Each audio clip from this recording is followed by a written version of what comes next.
Netgear wall plug AC Wi-Fi range extenders are the easiest and fastest way to extend the range of your existing Wi-Fi.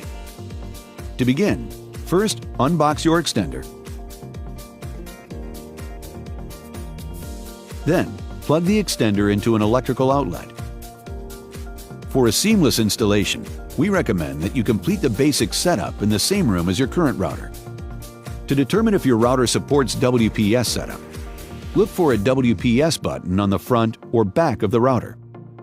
If your router does not support WPS, watch the range extender setup with Netgear Installation Assistant video. To set up with WPS, first press the WPS button on the extender. Then, press the WPS button on your Wi-Fi router. The WPS LED will light up solid green when you have established a good connection between your Wi-Fi router and your extender. If your Wi-Fi router supports the 5 GHz band and you want to extend this band, repeat the WPS process. Now, unplug the extender and move it to a new location that is about halfway between your router and the area with a poor Wi-Fi signal. The location that you choose must be within range of your existing Wi-Fi router network.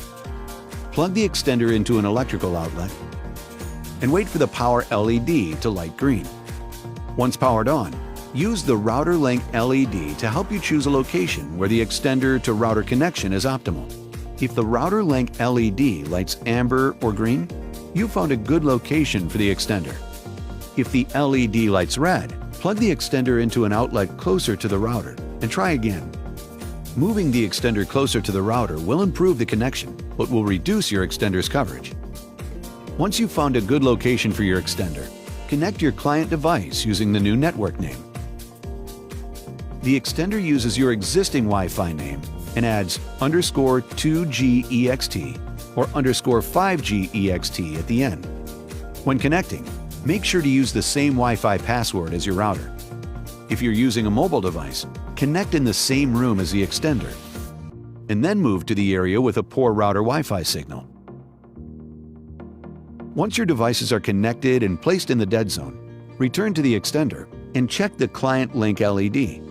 If the client link LED is solid amber or green, your Wi-Fi network has been properly extended to the area with a poor router Wi-Fi signal, and your network setup is complete. If you're unable to connect to your new Wi-Fi network from the dead zone, or the client link LED is red, the range extender is not reaching the area with a poor router Wi-Fi signal. If possible, move your client device closer to the extender until the client link LED turns solid green or amber. Depending on the distance from your router to the dead zone, your extender may not be able to provide all the range that you require. In this situation, we recommend considering other solutions, such as Powerline. Your AC Wi-Fi range extender is now set up and ready to go.